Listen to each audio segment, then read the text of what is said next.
The global order is changing at a faster pace than it has at any time in contemporary political history. And to try and make sense of this fast-changing new world, we're joined by one of the world's top risk gurus. Elon Bremmer joins us from Washington, D.C., president, founder of the Eurasia Group, and a man who really understands the ins and outs of what's going on in Washington at this moment. Mr. Bremmer, thank you for your time.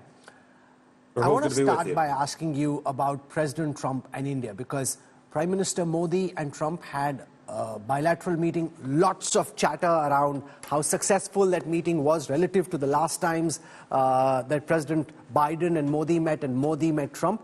So first and foremost, your sense of where India figures in Washington's perspective and prism at this moment, given all that's happening in the world right now. Well, you and I have discussed this before, and before Trump became president, I was of the view that India was one of the very few countries in the world that was in a very strong geopolitical position, whether Trump or Kamala Harris won the presidency. I still hold that view. Modi's meeting with Trump has been one of the most successful of any of the bilateral meetings he's had with any countries around the world. Part of that is because the U.S.-China relationship is going to get worse. Trump intends to create a trading bloc with like-minded countries that will decouple core supply chains, resources, and advanced technologies away from China, containing China. China's not going to like that, but that makes India an important partner. Certainly, the United States wants a stronger defense relationship with India. They also want to sell, of course, more American military componentry and hardware. They want a closer technology relationship with India, and they want India to be more aligned with American technology firms and standards. Also, you know that Prime Minister Modi has been willing to reduce U.S. Tariffs to get more reciprocal with the United States. Trump has appreciated that. They've also been willing to take some illegal immigrants from the United States back into India. Trump has appreciated that. This isn't going to be easy. Every country, even friendly ones, are going to find that Trump is going to drive a hard bargain, especially when it comes to economics and trade. But I think that Modi's India is probably in as good a position as anyone outside, certainly any major economy. The Saudis, the Emiratis, the Israelis, they have stronger relations with Trump. But of the big economies in the world, India is in the best position. It's interesting that you say it, because a lot of the optics from an Indian perspective haven't been all that ideal. The fact that on the day that Prime Minister Modi was in Washington, D.C., President Trump did that big press conference literally hours before he met him, where he targeted India by name.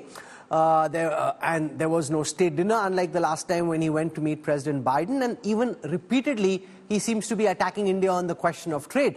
These immigrants coming back, I'm sure you followed, because they've been shackled, their turbans taken off. It's become a big political issue back home. So looked at particularly from a political prism, the optics haven't been very good. So it's interesting that you're saying that the relationship is as good as can be, because from an Indian opposition perspective, they're saying, just look at how badly India is being treated. I accept all of that, Rahul. And of course, specifically the optics around the illegal detainees going back in shackles, which was also an issue for Colombia, some other countries. That's been figured out with transit through third countries. But you're right that Trump is not treating any countries around the world very easily right now. I mean, it's as good as can be, doesn't mean as warm as you'd like. Trump, of course, is surrounded by loyalists in his cabinet. Everyone's telling him how brilliant he is, what a genius he is. No one's pushing back. He has the House, he has the Senate. The Republicans in both are, lining up, and they're supporting all of his candidates. They're not voting against, even if they're incapable. America's in a much stronger position. Trump's much more convinced he's right. So I agree with you, Rahul, that it has been a bumpier road for India than in the first Trump term.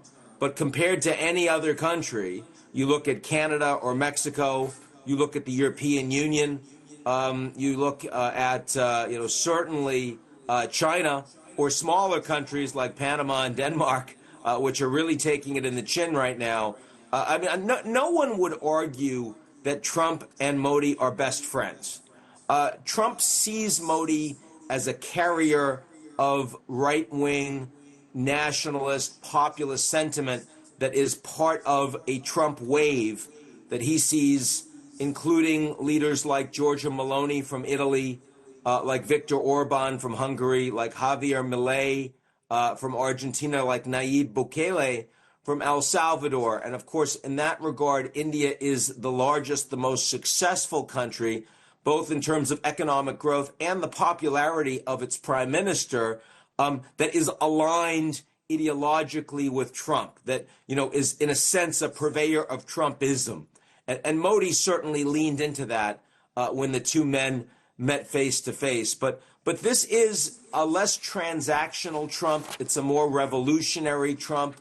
It's a more predatory Trump because he's more confident, because he has fewer checks and balances, and also because he has Elon Musk around him that's capable of executing policy in an unprecedented way. There was no one like that in Trump's first term. So again, I accept that from India's perspective, this doesn't look easy. What are you hearing about that bilateral trade agreement between Washington and Delhi? Talks are supposed to finish by fall. That's a very tight deadline, given that they've gone through 2 terms negotiating the agreement and nothing came of it. How do you think talks are likely to go? And he's spoken of retaliatory tariffs being implemented from the 1st of April. Is that just a negotiating tactic and a threat, or do you think he'll push through, and if so, in what form and shape? I do think that when you're talking about friends, the retaliatory framework is meant to get them to the table with a better deal, with offering more, with lowering your own tariffs, with opening your own market, with buying more defense equipment from the U.S., with engaging in a more integrated fashion on technology. It's like what Trump is doing on Mexico and Canada. You'll remember he declared there were going to be 25% tariffs across the board, and then the day before he had phone calls with the leaders of both countries. Then he kicked the can down the road. Now he's doing it again with the date of March 4th. Pretty much everyone expects that there will be a similar dynamic in play. So this is very different from what Trump did on China, where he announced 10% tariffs, and there wasn't a phone call. There was an intention to impose 10% tariffs, and he did. Now he announced another 10 by March 4th, and I expect that those additional 10 will be implemented. In other words, this is a negotiating pattern as opposed to a punitive set of measures that will be implemented no matter what. You've mentioned twice over that Trump wants India to buy more weapons, but from an Indian lens, Ian, the Biden administration promised to sell GE-404 engines for the Indian light combat aircraft.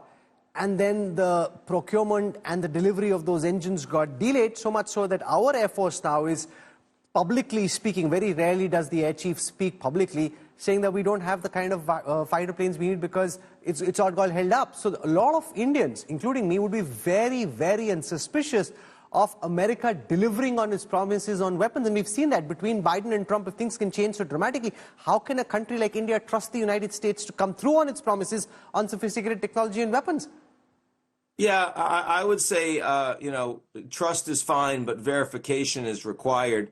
One of the biggest problems of Trump's policy orientation is that if you're going to go away from rule of law and you're going to implement law of the jungle, where the strong do what they will and the weak suffer what they must, you've got to be able to implement that over a period of time.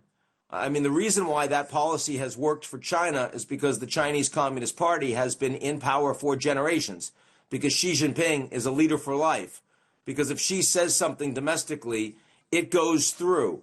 None of those things are true in the United States. Every 4 years you get a new president, and what the Americans said one time around will change, whether it's the Iranian nuclear deal and JCPOA, or whether it's support for Ukraine no matter what for as long as it takes, whether it's the Paris Climate Accord, whether it's the World Health Organization. And so it's very challenging. If Trump is saying, here's the way it's going to go, there's a new sheriff, but you know that there are going to be legal and judicial challenges against Trump and his executive orders, and maybe some of them will pass and maybe some of them won't. You know that in 2 years' time, the Democrats may well take over the House and Trump's ability to legislate is going to be dramatically constrained. You know that Trump is 78 years old. He might not be there even for 4 years. And if he is, after Trump is gone, it's going to be a completely new way of doing business. I mean, the fact is that in a representative democracy, with a new president every 4 years and checks and balances, even if they erode, the Americans are much better off with consistent alliances, with participation and membership in U.S.-led multilateral organizations, with kind of rules of the road, with rule of law. It's better for the United States. It's worse for China. And the United States is unwinding a series of rules that they think aren't as good for them, that allow other countries to take advantage of them. Yeah, they're doing that. But the fact is, it's just going to be very hard for the United States to convince these countries, including India, that when you do a deal with the Americans, it's going to stand up longer than this one presidency. Let's speak for a moment about President Trump and Xi Jinping, because he talks of respect, he talks of knowing Xi well, and yet in terms of policy actions, he's doubled the tariffs from 10 to 20 against China. So it seems as if he's talking a soft talk, but walking the hard road. What do you make of what's going on between China and the United States? I think that Trump is always potentially interested in a deal, even if you're an authoritarian leader. We see it with Putin. We see it with Kim Jong-un. It's even possible with the Iranians. But I am very skeptical that the U.S. and China can get to a deal this time around. First point is Trump sees that the Chinese never implemented on the deal that he struck with the Chinese during his first term. So, I mean, that makes him skeptical, first of all. Secondly, when DeepSeek came out, there were a lot of people around Trump, most particularly Howard Lutnick, the Secretary of Commerce, who's very involved in semiconductors, that were surprised and angered and see China as a very critical competitor that the Americans should be containing, should not be fostering a deal. So I think that there is a lot of advice from the economic team and from the national security team that Trump should be decoupling actively from China, and he should be convincing American allies that they need to join the Americans or else. And you increasingly hear Trump's officials talking privately about a tariff wall, that American allies will have to align completely with the United States on critical minerals, rare earths, steel, aluminum, semiconductors, you name it, and keep the Chinese out of their supply chains, or else the Americans will implement a tariff wall against those countries, so creating a U.S.-led bloc. All of this means that the U.S.-China relationship, which had been comparatively well managed in the last year and a half of the Biden administration, is going to head towards confrontation in relatively short order. I'm quite pessimistic about the future of U.S.-China, which, again, is one of the reasons I believe that ultimately India is going to have an easier time of it with the Trump administration. What form and shape does this confrontation take? You're saying that relations are likely to get worse because so far Xi Jinping has been very balanced and nuanced in his response, even publicly cautioning and kind of developing domestic public opinion, not wanting to up the ante. He's being very mature, but what form and shape do you think this confrontation can take? Well, I mean, I don't see it as the Chinese will take over Taiwan. I do think the Chinese will test the Americans more militarily in the South China Sea and around Taiwan, as we've seen with the recent unannounced live fire exercises, which are unprecedented. Not because they're intending an invasion, but they want to see how much Trump really cares about defending allies that are halfway around the world, or is it more like Trump Ukraine? Seems to have indicated he doesn't care at all. Well, Trump has said very different things on this issue on different days, so I think we don't know. And more importantly, the Chinese don't know, and they want to see what the Americans would actually do. But more broadly, what do you think he'll do? Focus... That's where your specialization comes to the fore. Predicting probability, assessing what might happen. If China were to push harder on Taiwan, what is President Trump likely to do, Ian? That's right. I think that the reason why China is going to do it is because nobody knows. You've got people around Trump that aren't very influential. They're not principals, like Marco Rubio, the Secretary of State, Mike Waltz, the National Security Advisor. They're very hawkish on China, very hawkish on Taiwan. And indeed, Marco Rubio has been sanctioned by the Chinese government. First time a Secretary of State has ever been sanctioned by China. If it were up to them, their response would be immediate and direct. But it's not up to them. They're going to defer completely to Trump. They're not even going to voice privately any opposition. So we're going to see what Trump is up to. And I think that's extremely interesting. I wouldn't want to predict what Trump is going to do on that issue as the Chinese test the U.S. It's like talking about Ukraine. Is he going to do a critical minerals deal or not? Is he going to walk away from the Ukrainians or not? Is he going to provide security guarantees or not? The Ukrainians are going to find that out in a few hours, and Trump might change his mind in a week. Same with the Europeans. A lot will depend on how much the Europeans bring to the table. On Taiwan, a lot will depend on how much the Japanese, the South Koreans, the Australians bring to the table. So we're not in a position to make a strong call on that. What we are in a position to say is that the Americans are going to push very hard to ensure that there is a trade bloc that keeps the Chinese out. They will press American companies to invest more in the U.S. and take more out of China. They will press allies that are sending Chinese goods through their countries into the United States to stop doing that. And China is going to be very uncomfortable with that. At the same time, Rahul, the United States has now shut down 90% of all USAID programs. Historically, the U.S. has actually been responsible for 40% of the world's global humanitarian assistance. They're now cutting it off. That's the global south. That's Africa. That's Asia. These are countries that China dominates the trade relationship, but the Americans have a counterbalance because they give so much more aid. This is going to provide a big opportunity for the Chinese to have a lot more influence on the ground in countries that historically have been much more skeptical of China. I think you'll see the same thing if the Americans break from the Europeans and do a deal with Russia.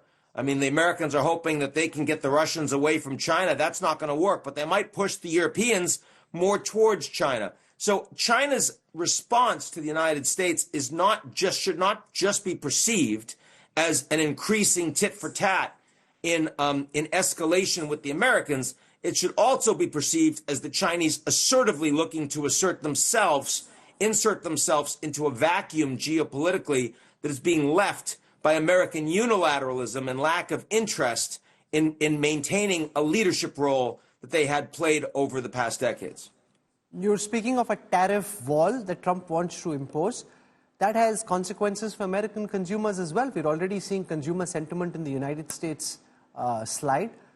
The moment this starts showing up in inflation numbers, when does that start hitting Trump politically and costing him so much that it hurts? Well, his approval rates have already gone down a little bit, and some of it is because of inflation. The cost of eggs, which has nothing to do with Trump policy, it has to do with avian flu. But still, it gives you some sense of what might happen as inflation ticks up because of Trump policies like tariffs and like the deportation of lots of illegal immigrants. There's also been some backlash because Trump is firing so many people from the U.S. government. And, Republicans work for the U.S. government, too. They're not happy about that. They like small government. They like efficiency, but not if you take away any money from them.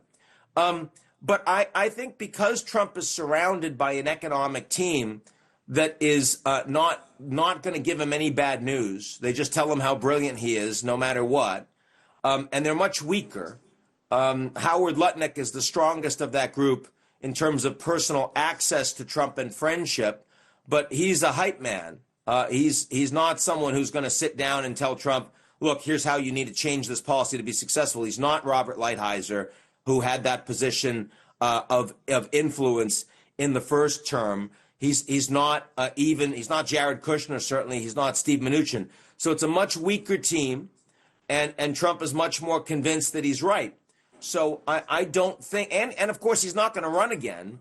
And so I don't think that even if the markets start to go down on the back of Trump policies, I don't think that will have the same impact in containing or limiting his willingness to tariff that it clearly did in the first term. So for all of those people, including in India, that are hoping that if suddenly the bloom is off the rose with the U.S. economy, that Trump is immediately going to pivot, I wouldn't be so confident about that. You were at the Munich Security Conference when you saw the kind of panic there was amongst European leaders after they heard from the American vice president. How do you think Europe is likely to respond over the next several weeks to what they're hearing from President Trump? It suddenly seems that Trump is more interested in being pals with America's adversaries than he is in maintaining friendships with strategic allies. Well, the meeting yesterday with the British Prime Minister went pretty well. The meeting on Monday with Emmanuel Macron went pretty well. I expect the meeting shortly with President Zelenskyy from Ukraine is going to go pretty well. So, I mean, if the Munich Security Conference was the low point, we've ticked up a bit over the past week and a half. Having said that, only some of this is about Ukraine. Only some of this is about NATO. Some of it is about democracy and the fact that the Europeans don't believe that America is a functional democracy. They think that Trump is tearing it down. And they also think that Trump and Vance and Elon are pointing a gun to their heads because the Trump administration doesn't support the European Union. They want it to disband.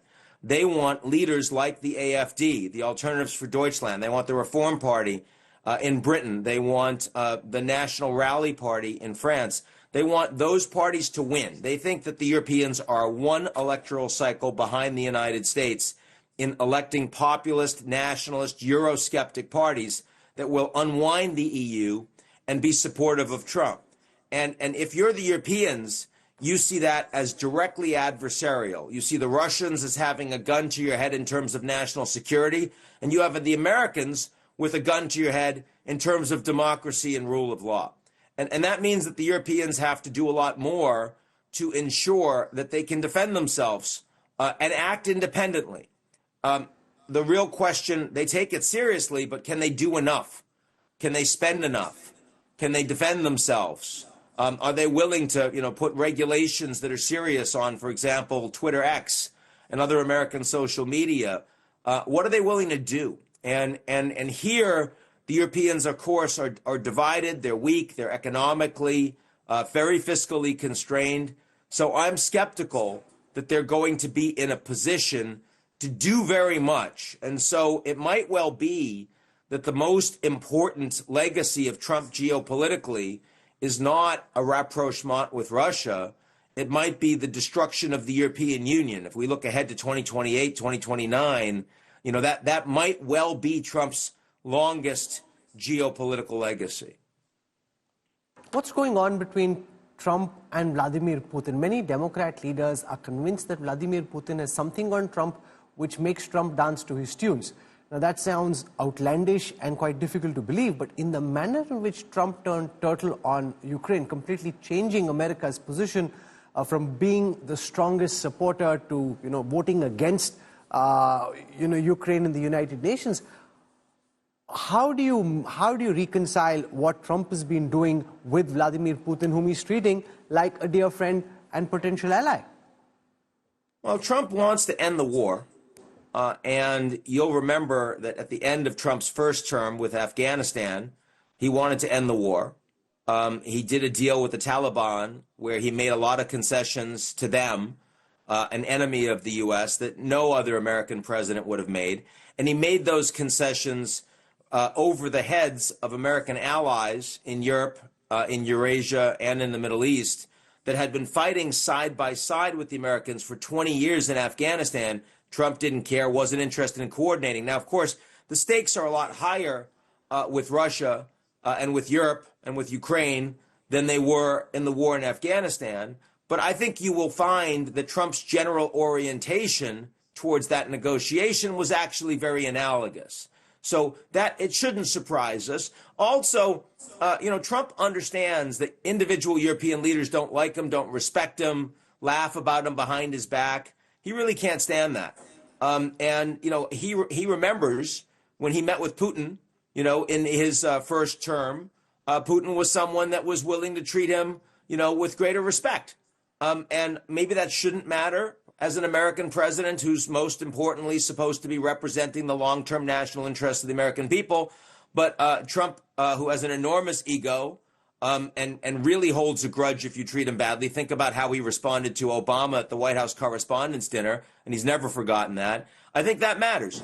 So I think if you put those things together, you get a reasonable explanation. It's impossible to imagine that Putin has anything on Trump, because if he had something on Trump, why didn't they use it in the first term when Trump actually had a harder line on Russia than Obama? I mean, Trump was the one that provided the Javelin anti-tank missiles. Obama thought it was too risky. Trump was the one that increased sanctions on Russian oligarchs that were close to Putin. So I think it's completely conspiracy theory that is has no evidence to it, actually contradicts evidence to argue that Trump somehow is indebted to Putin or is being extorted by Putin. I think that that's silly. And also Trump's position on Ukraine has evolved pretty substantially in the last 96 hours. How does that even happen? Zelensky he calls him a dictator, then wants to do Trump. a deal. How is that war between Russia and Ukraine likely to end? And what would Mr. Zelensky be thinking of Trump at the moment? Because he seems to, at one step, call him a hopeless dictator who's lost all popularity, Right. and the other side is willing to cut a deal. Where does that war potentially end, and in what fashion? That's right. And he backed off of the dictator comment just yesterday. So again, I think anyone that's telling you they know where the war is going to end is clearly smoking something, because they haven't been watching how willing Trump is to change his position on the basis of how he thinks these individual leaders are treating him. I think that Trump is potentially interested in seeing how much the Europeans are capable of doing. That if they stand up a large number of troops on the ground in Ukraine in the aftermath of a ceasefire, Trump would be willing to push the Russians harder to accept those troops. And maybe the U.S. would offer a security backstop. And he would do it because Trump could then say legitimately that I got the Europeans to take a leadership role when Biden was never able to. But if the Europeans are incapable of doing that, then he's much more likely to sign a harder bargain for Zelensky over his head directly with Putin that'll include a much broader set of agreements: diplomatic re-engagement, economic re-engagement, reduction of sanctions, restarting arms control talks with the Russians. And again, I mean, this is all very much in play right now. No one should argue they know where this war is going to go. I think it's very likely we'll get a ceasefire, but on what terms, and will the Europeans be satisfied with it? And can the Ukrainians go along and maintain their present governance model? All of those things are very uncertain presently. Before we end, how coherent is Trump 2.0 looking from your lens? Is there cohesion between Elon Musk and Donald Trump? He's been invited to important cabinet meetings. Is that the way it's likely to stay, or are you counting down to a blow-up? Elon Musk is by far the most powerful person in the United States after Trump. He activates Trump. Trump said last week, I want you even more aggressive. I want you doing more. Trump has always been very good at managing relationships with people that are wealthier than he is, more powerful than he is. And Elon is that by a factor of 10, maybe more. And so the fact that Trump, 78 years old, he was shot in the head, almost assassinated a few months ago. He tells his friends, I don't have much time. And not even 4 years, might have only 2 years if the Democrats take the House during midterms, which is certainly plausible. And, again, his health, we don't know where that will be as a 78-year-old man. We know that there are other people out there that are certainly, want to do harm to Trump. So he wants to move as fast as possible. And Elon is the guy that singularly allows Trump to accomplish that. This relationship is incredibly strong. In my view, it's only getting stronger. No, but we're seeing from some American government departments a pushback against Elon Musk's emails. The Department of Defense, Department of State writing back saying don't respond to what Elon Musk is doing. So will that pushback gain momentum, or will Musk push back against this pushback and just push his way through? Oh, as you saw, Elon was giving a speech at cabinet and Trump was completely supporting him. Most of the cabinet officials went along with him. The couple that did not were not getting into public fights with him. They were just saying, these are places where clearances and classification is important.